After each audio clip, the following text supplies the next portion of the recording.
All right, welcome to another edition of TM3 Impact. My name is Tomas Martinez, and I am here with Jarrell Flowers, hip-hop artist, director of the Rise Movement. Yeah. Jarrell, I'm glad you're here. Yeah. Dude, happy to be here, my brother. Thank you for having me on, man. I'm excited to get into this conversation. Me too. I'm really excited. So let's dive in. I always ask people, tell me your San Antonio story, Cliff Note version. How did you come to live in this amazing city? Yeah, so my parents were in the military. They actually met in the Air Force in Germany, and so they met there. I was born there. About 2 years in to my life, they came and they decided to be stationed here, actually in San Antonio, Kelly Air Force Base, when that was a thing. Right. so they stayed there, and they stayed in the military until. My dad stayed in for 12 years. He got out and then went into full-time ministry. So from there we moved to the west side of town near St. Mary's University. Yeah. And so I was about 10 or 11 around that time. And that's where I grew up on that side of town. So, yeah, bro. I love it. So once again, thank you, military, for bringing in another amazing family to the city. Yeah. Yes. Yeah, bro. Now, so you've seen the city, really grow. From the time, because you got here, how old were you when you first moved to San Antonio? Was it 10? It wasn't 10. No. You were young. I was young. It was like 2. Okay. That's what my parents were telling me. It was 2. Okay. Yeah. I love it. So and again, that's incredible. I love how the military brings so many amazing people here. So now I want you to go back, because I always love to kind of backtrack a little bit. You're here. You're a hip-hop artist. You're director of the Rise Movement. But I want to go back to, tell me about Jarrell, dreams coming up, high school. I want to know that young man. Yeah. So my upbringing was a little interesting. So my family, hardcore believers, Christians, you know what I mean? And so love it. It's amazing. So the hip-hop thing, I didn't really think that it was a thing in Christianity. Okay. I thought it was like either hip hop or you're Christian. like there was not really like a middle ground or anything like that. And so, but I've always been like really intrigued with just the sound, the culture, all that kind of stuff. Just because I'm wired as like a justice kind of person anyway. I think hip hop speaks to me on a deep level. You know what I mean? Yeah. So just listening to all of that. I was just growing up, man, and we were actually sitting around. This is going to sound super crazy, but we're actually sitting around a TV as a family and watching Christian TV, and then all of a sudden, like this guy. He gets on the screen, and he's like this CCM, Christian contemporary singer, and he had the nerve to put a rap verse in one of his songs on Christian TV. What and year I was like, this? fam. This had to be, oh man, maybe like it was in the 80s, bro. Oh, like wow. 80s, so, yeah. Okay. So maybe he was inspired by DC Talk or something. I don't know. I don't know. He was like, man, it's working for them. Maybe. So he drops a rap verse. So he does that. And I didn't know, like, growing up, like, I didn't know that was a thing. I grew up on, like, gospel music. Yep. So, like, BBCC Winans, like, all of those guys, Helen Baylor and, like, all of them. You know what I'm saying? Yeah. Shirley Caesar. Yeah. We were listening to 1480 AM where it was just, like, nothing but gospel stuff. So I didn't know that you could actually do like hip hop, like Christian hip hop. So when this guy did it, it almost like gave me like this, like, oh, you can do that. So I literally like left. I literally left the room at that point. Wrote my own verse, and came back like 20 minutes later to show my family. And they were like, "Wow, son, that's pretty crazy, So I just, but you remember how old you were? Low key. How old were you? So this is when my dad this is when we left the military. Yeah. And so I was around like 10 or so. Yeah. Okay. Somewhere around there. Yeah. And so I just kept like writing. I just kept writing and writing and writing, and just walking around the house mumbling to myself, mumbling lyrics and all that kind of stuff. So yeah, bro. And I just kept on doing it until fast forward, man. I had my first show with the White Rabbit. Get out of here! Which is like, do you remember the White Rabbit? Of course. Okay. Yes, of course. Okay. So yeah, it's Paper Tiger now. Yeah. But it used to be the White Rabbit. It was like mostly rock. It was a rock venue back then. Yep. So yeah, bro, I started a group at that time. Like this was like further on in life. I started a group, and the group didn't work out. I ended up doing my own solo stuff. Okay. Yeah. And tell me, I'll go back to their first performance. Yeah. Okay, go back to that first performance. Okay, is it on video? I don't think it's on Stop video. Stop it. No. And it was crazy is like my mom is like picture and video queen. But that day, I don't think she was there that day. And so we were on some so the group is called Resurrected Soldiers, right? Resurrected Soldiers. That. And so we ended up getting out there, and it was like a cross between like No Limit and Wu-Tang. Okay. If you could imagine that. Okay. So we had like, I mean, we had people in our group that like really love like lyrics and just that whole thing. But then we also kind of had like the grunge. We had people like who literally were off the streets and they were just rapping and stuff. And so we had, I mean, our thing was like we were in fatigues and all that kind of stuff, like No Limit would be. Yeah. But we had like a whole group, so it was like 6 or 7 people. Oh wow! And we were just all all rapping. We gotta talk to Mom. I know there's a video of this, bro. I know there's a video of this. I wish there was. She's got a video of a whole lot of other stuff, but I'm not sure if it was that first one. Yeah. So that first time, like I actually started. I started the group because somebody asked me to do that show, and I didn't want to do it by myself, honestly. Oh, interesting. So I started a group. So you're like, okay, I'm gonna put this group together so I'm not the only one on stage. Interesting. Yeah. Okay. Yeah, I feel bad even just saying it, bro. No. Wait, listen, but think about it. You shouldn't feel bad at all because that was the moment that pushed you to do something that you probably wouldn't have otherwise done.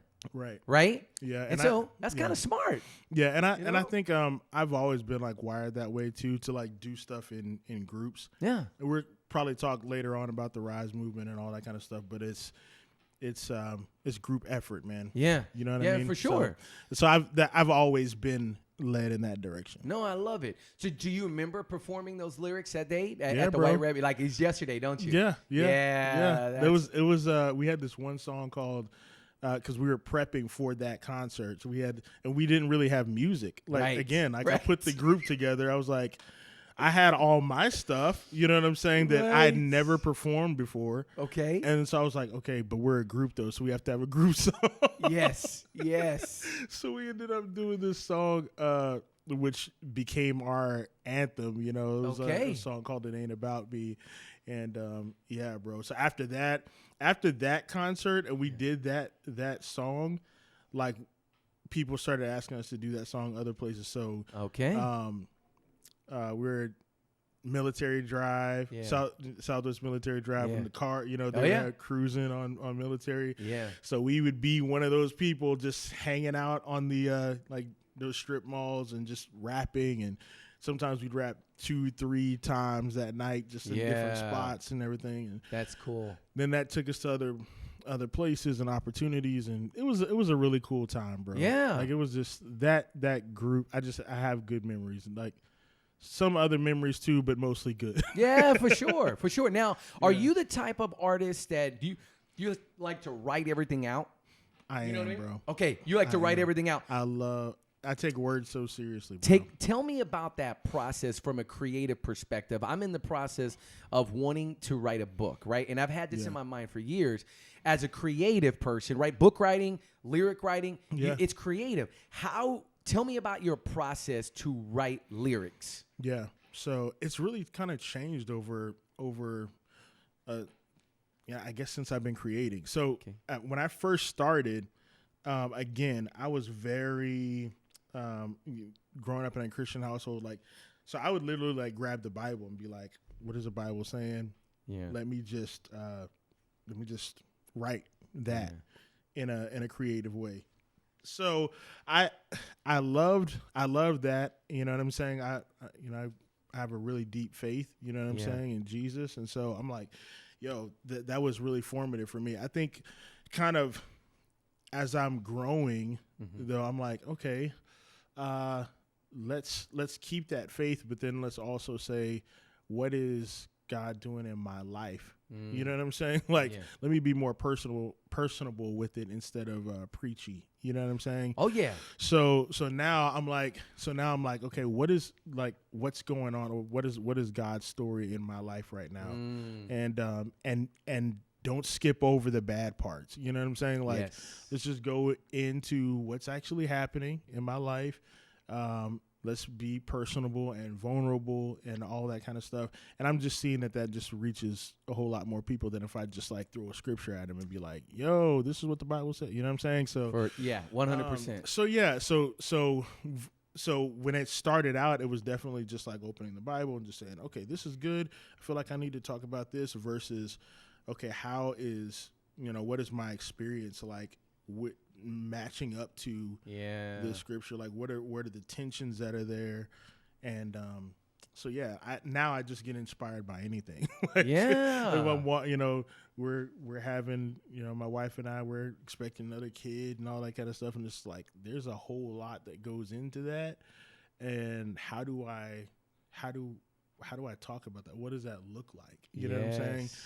And based on who I am, what my faith is, and all that kind of stuff. So yeah, it's been That's really cool. interesting, man. It's been stress free in the sense that, like, I'm not feeling like I'm doing a sermon now. You know what I'm saying? It's more like, hey, let's talk about life in light of my faith. You know what it makes me think about?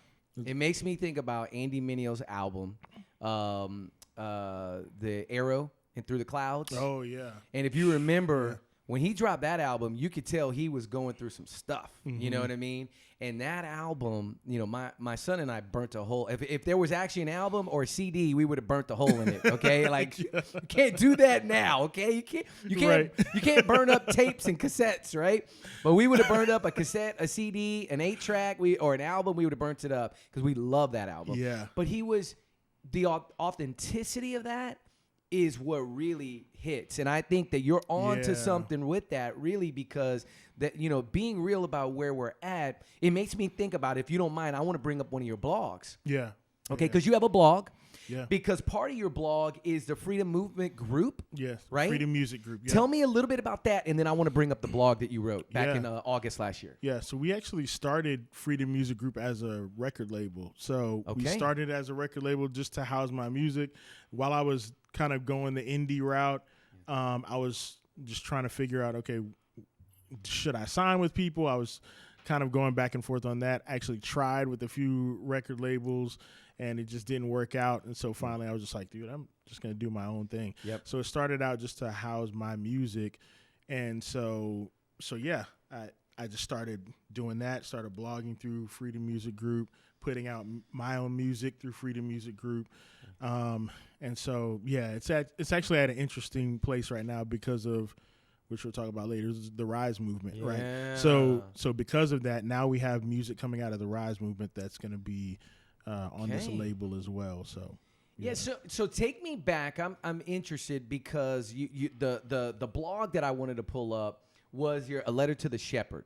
Yeah. And you wrote that in August, and I'll turn it around so you can see it here.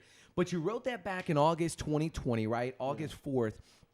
And I as soon as I started reading it, I go, this was during the pandemic.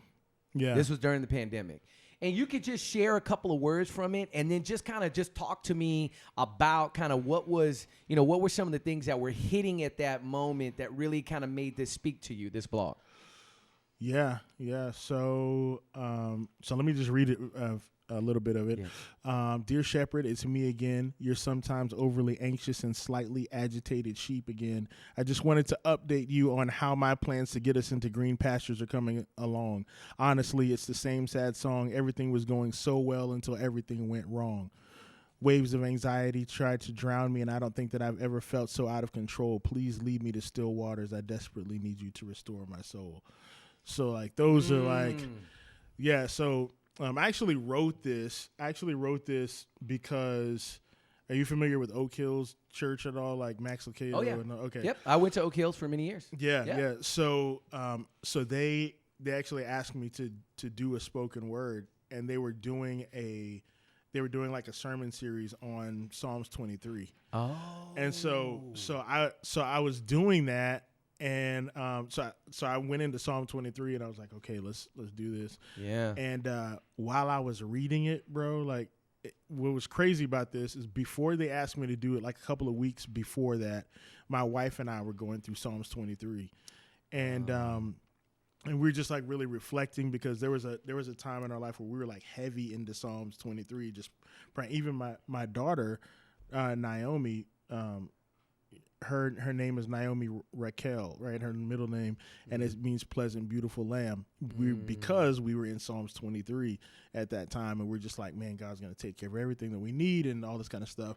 And so fast forward to now, it's like, you know, God was reminding us of that during the pandemic. You know what I mean? For sure. And so like, so it was already fresh. Like everything was already fresh and happening. And so, so I wrote it, but when I wrote it from a standpoint of, you know, we read Psalms 23 and it sounds all nice and fluffy and everything, right? It sounds really cool and all that kind of stuff. But, I mean, I wrote it from a standpoint of like, okay, imagine if things aren't going well and you're having to read this, you know what I mean? And so I wanted to put like all of the frustration and the agitation that was actually that people were feeling, you know, in song, during last year. Yeah. And I was like, dude, I want to put that in there because people are feeling that, but I also want to remind them that the Lord is still our shepherd. You know what I mean? For sure. For sure. Yeah. I love it, man. I love it. Thank you for reading a little bit of that. When I saw that, I was like, you know, I think with what people have gone through and what people are still going through, right? Like the reality is that it's not like this is just, you know, it's gone, right? There's people still in it. Right. And this is very powerful. So if you have a chance, go to the website. Tell everybody the website where they can read more of these blogs. Yeah, freedommusicgroup.com. There's like a whole blog section, and that one is called A Letter to the Shepherd. A Letter to the Shepherd. It's beautiful. Now let's go into, you got a chance to do a Zoom call with the mayor. Yeah. Tell me about that, right? I saw that on your Instagram. I think it was in your Instagram, and you did a video. You're like, I was just on a Zoom call with a mayor. You know, talk about that. And Phil Hardberger too. He's legendary. Legendary. You know? Yep, for sure. So yeah, I mean, it was pretty cool, man. That Zoom call was for the Rotary Club, and so that Zoom call was a whole lot of like business owners and kind of stuff like that. And so I'd actually done a call with them before, and I didn't even, honestly, bro, like I didn't even know what a Rotary Club was. I was like, okay. Yeah. When do I show up? Yeah, exactly. And they were like, oh, well, we're going to do it on Zoom and all this kind of stuff. And so the first one went well. They invited me back, and they're like, yeah, this time the mayor is going to be speaking. And it was supposed to be like in person. Yeah. And so you were talking about how ripped the mayor was. Yeah. I was hoping to see that in person. Like, okay, bro. But I mean, it was a Zoom call. It still translated through. I mean, he was still kind of, you know. Yeah. He is literally a He-Man doll in those suits. I'm telling you. Yeah. So yeah. I mean, so he was actually interviewing Phil Hardberger. During that time. Okay. And so yeah, I got on there and I just got a chance to just share like 3 or 4 pieces, or something like that. Yeah. And so, yeah, super cool experience, man. I'm like, yo, this is actually happening. You know what I mean? Like you think about stuff like that, and when you think about what it could possibly look like when it happens, and when it does happen, you're just like, I guess this is it, but it's still cool. Yeah, no, for sure. Yeah. That's really, really cool. That's awesome. So Rise Movement. Let's talk about Rise Movement. I see the shirts, and I remember Was the Rise movement, when I first heard you do your spoken word at CBC, and if you haven't seen that, make sure you go check it out. The spoken word, you've done it, I don't know, a bunch. I mean, you've been there quite a few times. But talk about the Rise movement, how that's come about, and what is it? Yeah. So the Rise movement, in short, it's a community for creatives, man. And so it started out as a community for, just creatives, hip hop artists, singers, graphic designers, videographers, photographers, all these different kind of creatives. And so I'm going to get into how we started all of that. But I see the need, like in our city, especially for creatives to just really collaborate, to come together. I feel like San Antonio could be a destination place for the arts, like if we actually work together. Yes. So that's my goal, man. Like I really want to see that happen for the city.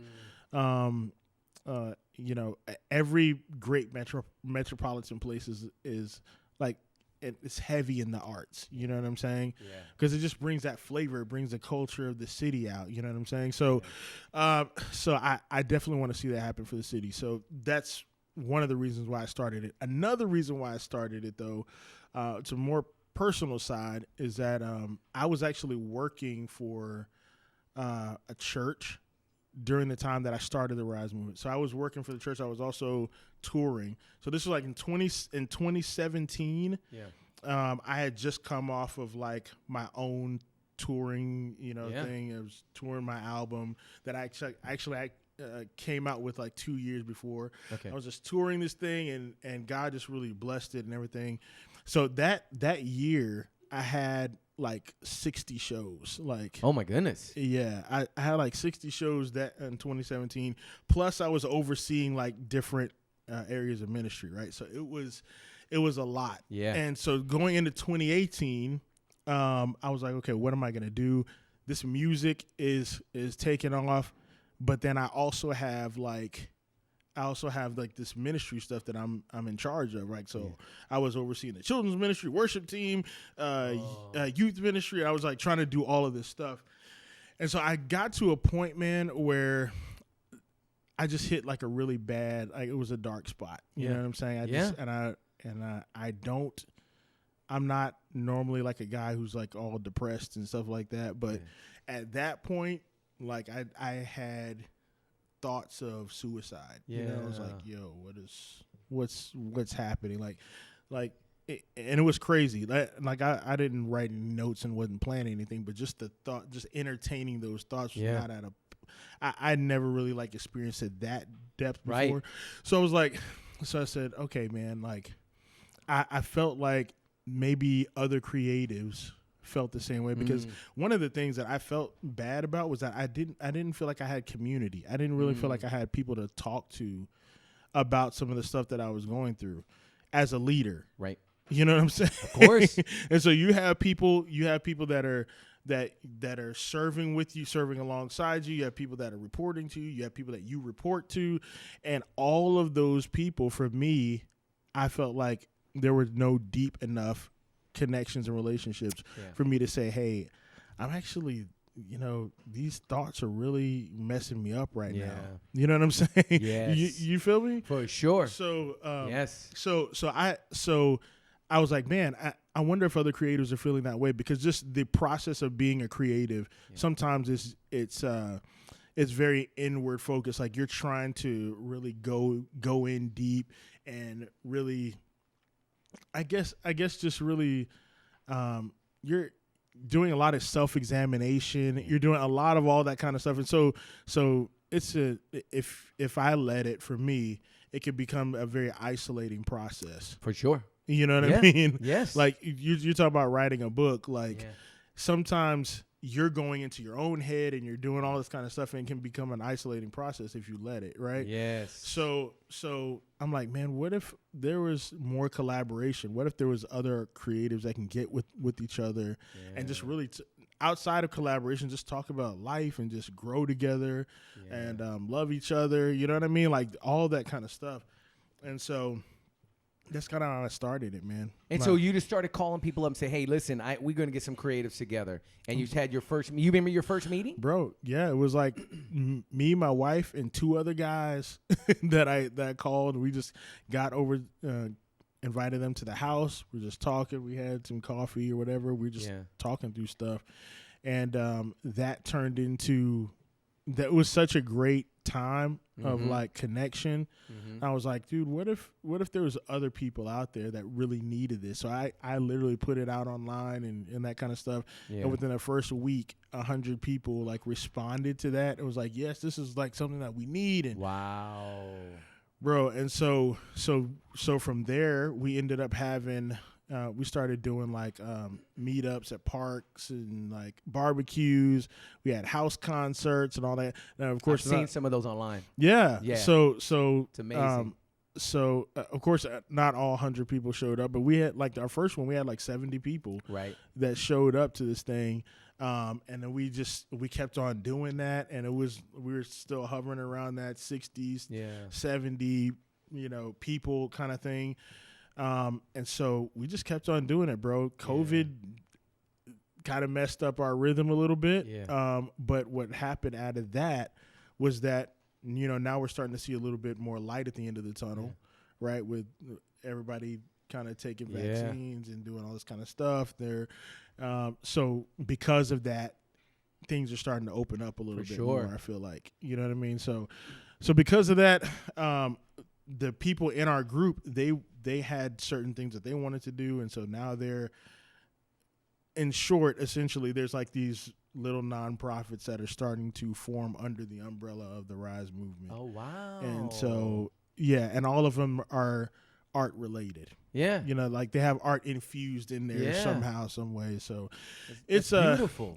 Bro, it is crazy. Like, I feel like, there was a lot of bad things that happened with COVID, but it was also like a reset for a whole lot of people. You know what I'm saying? Massive reset. Yeah. Yep. And so, So to me, it sounds like not only is it a collaboration where you're getting people together, but it's also a way for people to communicate, to talk through like, hey, this is what I'm going through. This is what's happened to me.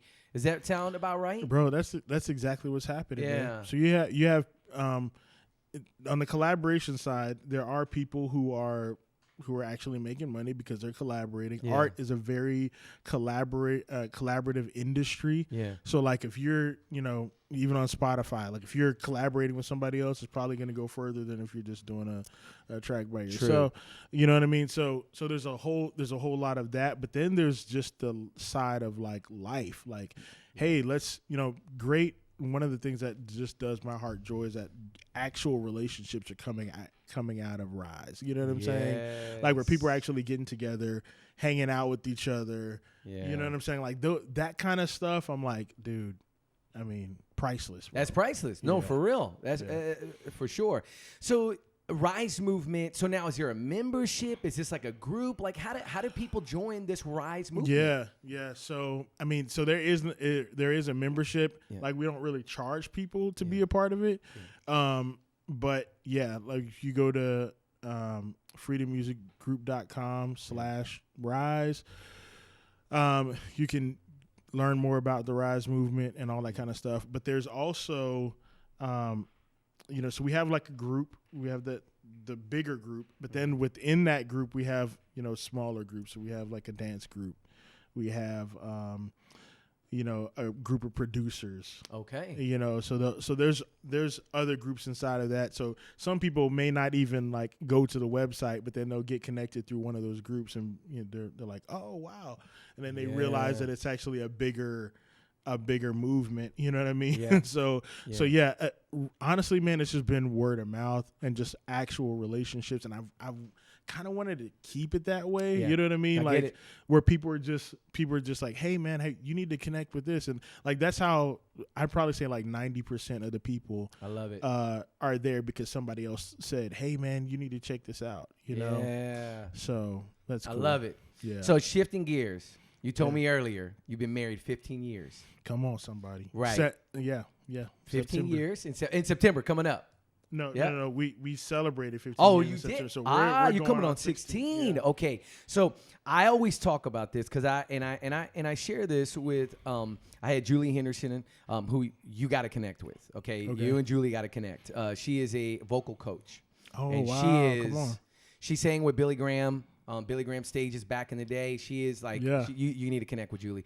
So I always I say, it's a badge of honor. I've been married 21 years, right? And I always say who you marry matters. I still 21 years. 21 years. Yeah. Bro. Well, I'm 45. Yeah. How? I'm 45. Yeah.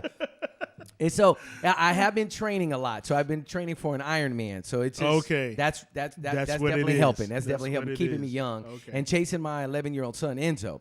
But getting back to this, right? So when you hear who you marry matters, I just want you to speak on. Tell me your wife's name. Janelle, that's right. So speak about just the power of that statement in your life. Yeah. Besides the obvious fact that come along, I would still be doing concerts for chili dogs instead of real money.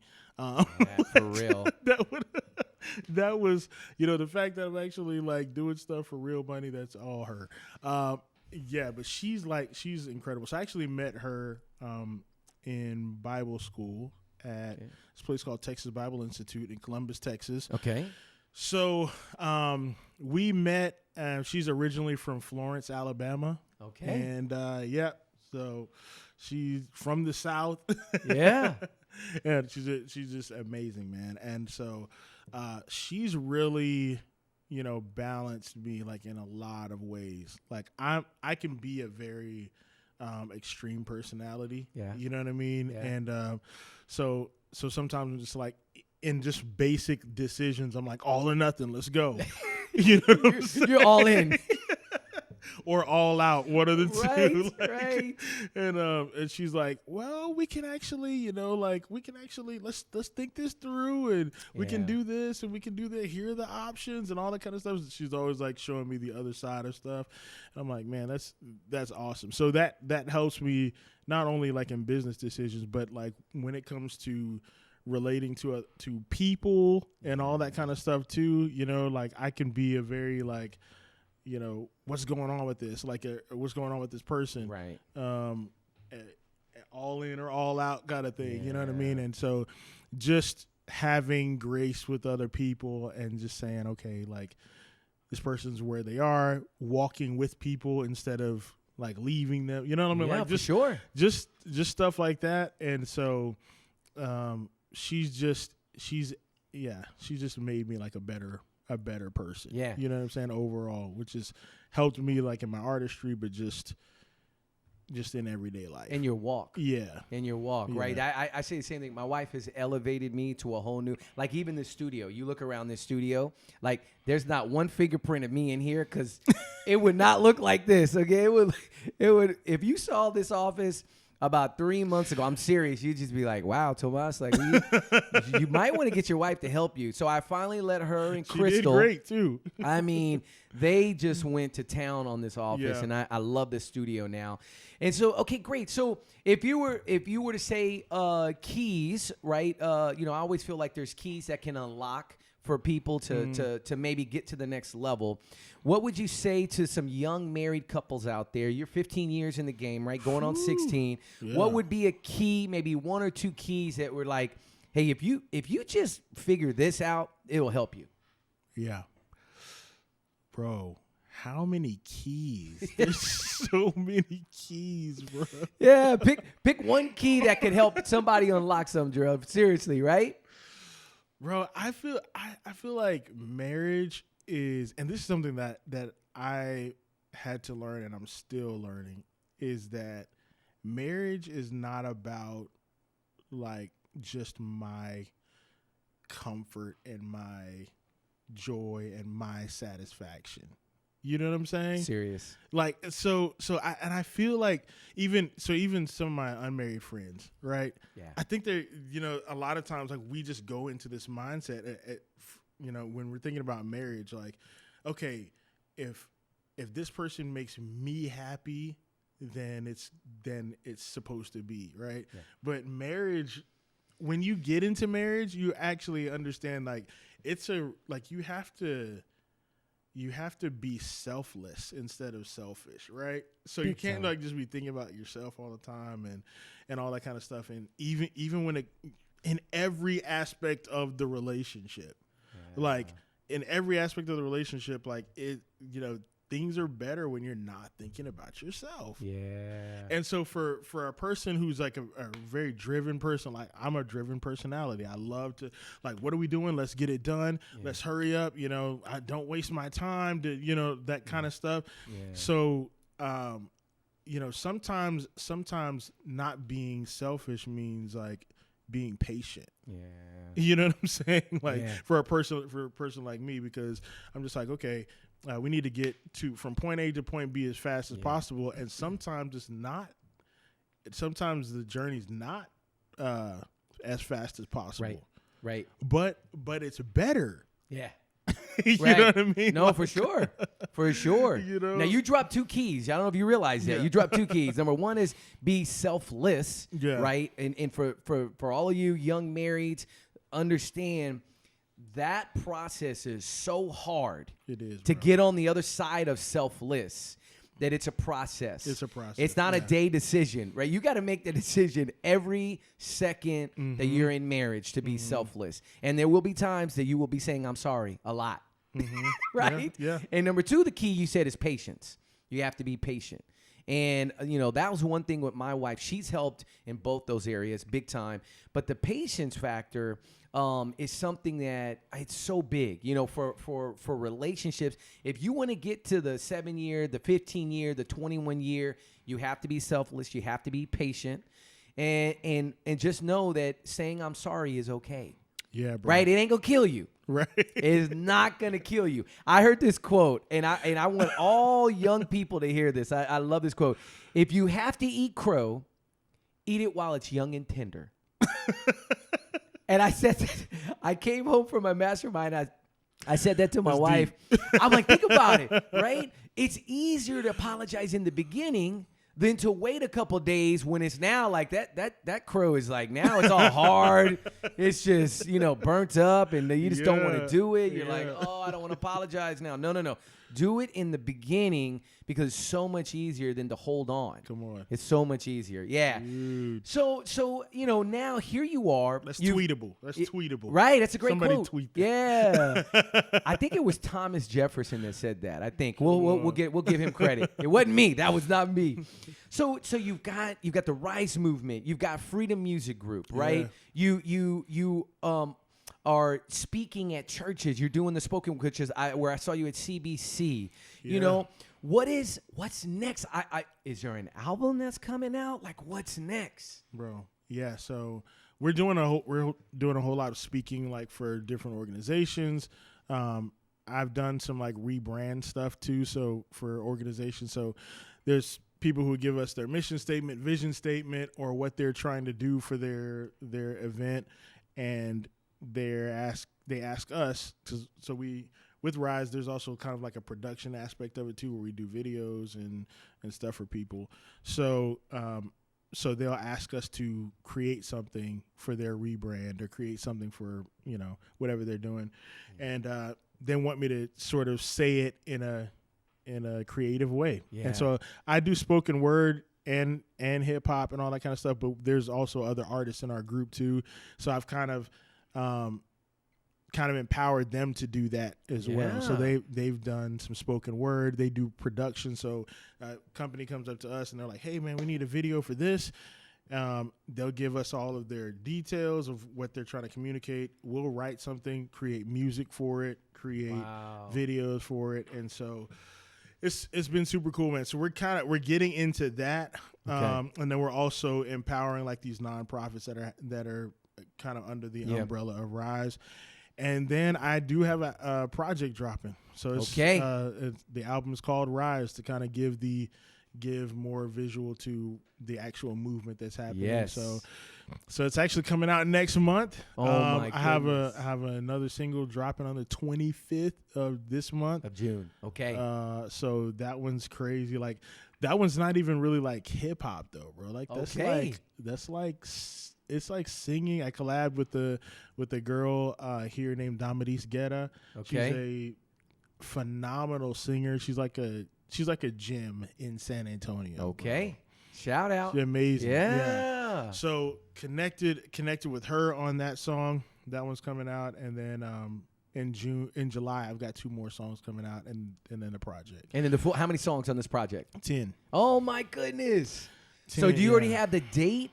Does it already set up, or is that one of those things where it's like a slow process? Yeah, yeah. I'm still having to. I mean, it's definitely coming out in July, but it's probably gonna be like the later part of July. Okay. So I'm always intrigued by the music industry now, because you talk about it. It's crazy. Yeah. Flipping on its head, right? Like Crazy. we grew up with Napster. Come on. Okay? Napster.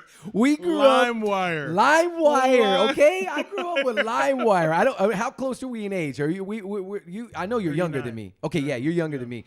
But okay, think about that. We grew up with LimeWire, Napster, okay? We grew up with MySpace, music on MySpace, okay? So now we're at a time where like it's all here. You know what I did this morning? I literally walked up to, I can't say it out loud, but I walked up to my little Apple thing over there and I said your name, play Jarrell.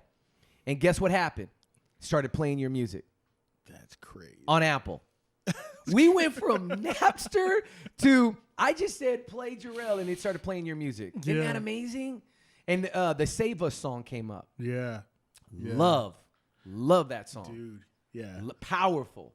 Thank you. Powerful song. Make sure, go listen to, just say Save Us, Jarrell. Trust me, you're going to love the song. But go back to the music industry because I'm curious, what were some of the things that you learned during that process of getting to stream so that happens? Did you know you could do that? Yeah. Okay, yeah. It's beautiful. Yeah.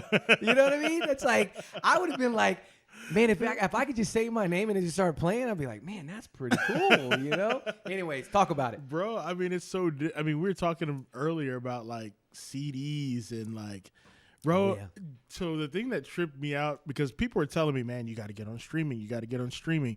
Get on Spotify and iTunes and all that kind of stuff. And I was on it, but I wasn't like really serious about it.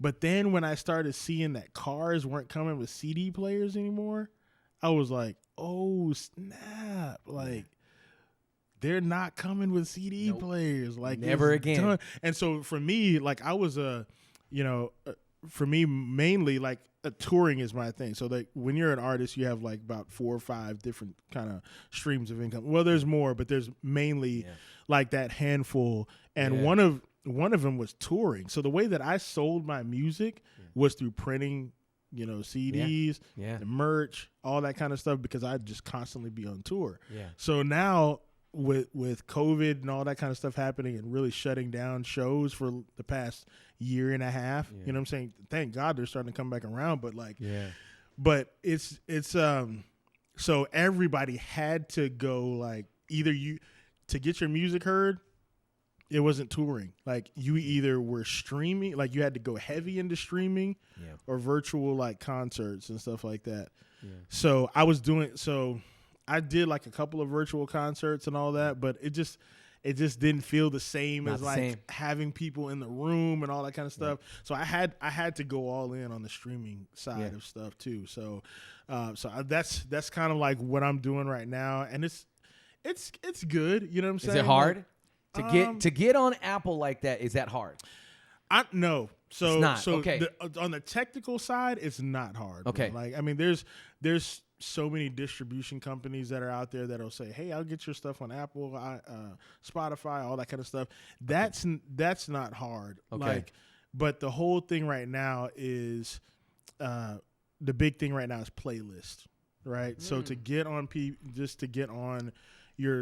connect with your listeners, to get their music on your to get your music on their playlist to where they're listening to it on a regular basis. Yeah. And then Spotify and Apple Music and all these other streaming services, they have their own what they call editorial playlist where they'll put stuff on. So like Spotify will come out with a beast mode playlist for people that are working out. And so that's kind of how music is discovered now. Right. You know what I'm saying? Right. So it's not, back in the day, people would discover music through, I don't know, like through DJs and MySpace. Yeah. You know what I'm saying? Or wait a minute, the radio. The radio. You know what I'm saying? Like, it's like, oh, that's a cool song. You know what I mean? Right. And so, but now, like playlisting and all that kind of stuff is just the new radio. You know what I'm saying? And then influencers who actually use the music. We're talking about coming in hot with Andy Mineo and Craze. So like influencers are starting to use it. Kim Kardashian used it. Yeah. And so it just like blew up. You know what I'm saying? And so like that was more powerful than radio could have ever done. You know what I'm saying? Serious, yes. So it's all like social media stuff now and playlist and all that. So I think that's the hardest part. Getting your music on there is not hard at all. But then it's just like the playlist stuff. Yeah. So are you on Instagram? So will your stuff come up on Instagram? Yeah. Oh, it does? Yeah. How does that work? It's just a lot of like distribution companies, man. Like they'll put it in Instagram. They'll put it on Facebook where you can like monetize. Oh wow. They'll put it on like even when it's on YouTube, you can monetize on YouTube. Wow. So there's just a lot of cool different ways to. I feel like the music industry is probably better now. People would argue with me on that probably, but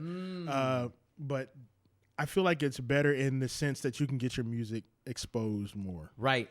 Well, if you go back, right, what were the chances of your record if we went back to 95, right? What were your chances to get your tape, your new single out? The only way you had was to get a DJ to play it. Yeah. Pretty much that's it. Or you got lucky and somebody on Napster or LimeWire stole it. And then they gave it to somebody, right? And I thought, this is cool, Yeah. And then what did they do? They went and stole it. So now you can actually get paid for it, right? Yeah. As opposed to someone just taking it, Or if you remember, you could take a CD and drop it into Apple iTunes, and you could pull every one of those songs. You remember that? I remember that. I remember those days, like it was yesterday. Yeah. So I think I agree with you. By the way, I think it's better. Yeah. I mean, it's better for the artist as far as exposure. Yeah.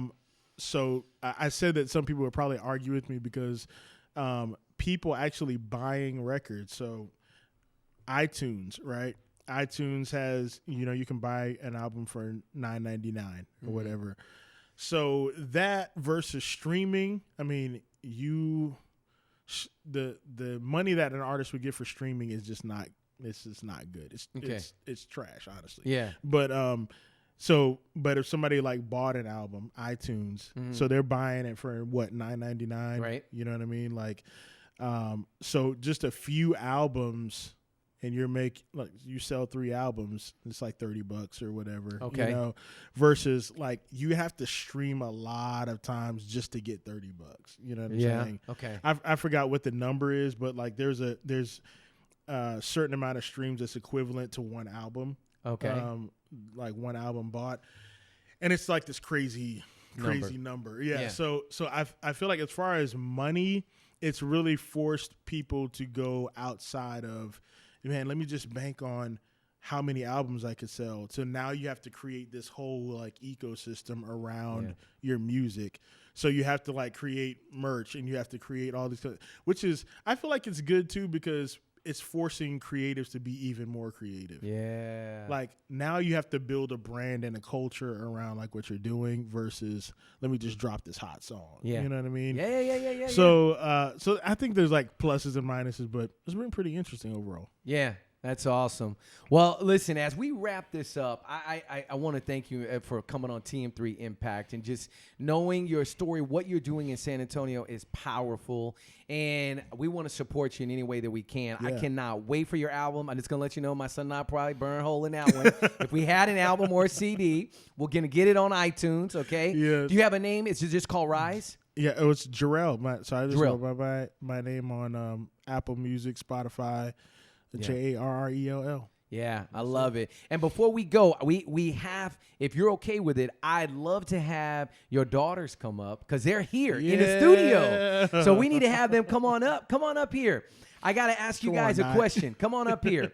So we have Livia. Watch that cord right there as you come on. You're good. Come on over. Come on over. Naomi, come on over. There's a Jarrell's amazing dollars here. We have Naomi in the back here and Livia. Okay, so you guys got to hear the whole podcast. And I'm just curious, what's the biggest thing that your dad has taught you?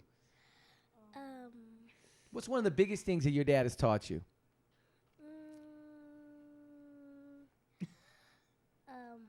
I put you on the spot. I'm sorry. Yeah. What you got, Nye? Responsibility. That's a big one. I love it. To not fight. To not fight. That's right. I love that. That's awesome. That is awesome. To me, I feel like that's a major accomplishment coming from she's the more aggressive of the two. So yeah. To hear her say that. Yeah. Thank you. I love it. Well, listen, you guys are beautiful. I'm so glad you got to come hang out with us today in the TM3 studios. I cannot wait to meet your wife, Janelle. Janelle. I can't wait to meet your wife, Janelle. And congratulations to all your success. For everybody, remember, if you want to learn more about it, go to Freedom Music Group. FreedomMusicGroup.com. Yep. FreedomMusicGroup.com. If you are a creative and you want to learn more about Rise, go and learn more about Rise and join this group of collaborators that are working together to help everybody be successful. Yeah. And so the last part to this, I'm very curious. If what book, right, a book that you've purchased, that you've given away, has made the biggest impact on your life? Ooh, that's so good, man. So recently, just because of what I'm doing with the Rise movement, there's this book called Simple Church that I've been really giving people. It's because it's not just for church, it's for organizations, just to help bring clarity to what an organization is doing. So that one, and then I'm into audiobooks too. So Good to Great, Jim Collins, and then Seth Godin has one called Tribes. I don't know if you love it. Oh my gosh. All you need is 100 fans, bro. Right? Serious. So try for that book. Tribes really helped shape what I'm doing with the Rise movement too. It's a perfect, insane. Yeah. That's a perfect marriage. Yeah. I don't know if you remember this, but Seth Godin did something with that book that was unprecedented. He gave that book away for free. Yeah. When that book first came out, he offered. I don't know if do you remember that? That's how I got it. That's how you. Okay. He gave it away for free, and it was it was gold in a book. Yeah. So for anybody out there, if you have not read Tribes by Seth Godin, I think that's one of those books it's really timeless. Yes. You know what I mean? And I definitely want to check out Simple Church for sure. Yeah. Yeah. It's powerful, dude. I mean, it just really brings a lot of clarity to what any organization would be doing. Yeah. And so, the premise of it is that, in a time where everybody wants to make everything seem complicated, people are winning by doing simple stuff. Yeah, I love it. Making organizations simple. So it's amazing. I love it. For our last words, you guys want to say anything before we head off from this our podcast here? What do y'all want to say? Bye. Bye. Yeah. Bye. Well, I'm glad you guys were here. Listen, Jarrell, thank you so much for taking the time. I know it's been a crazy time and busy, and I really appreciate you taking the time to be with us today. Dude, thank you for having me, man. Appreciate you, bro. Yeah, take care. We'll talk soon. All right.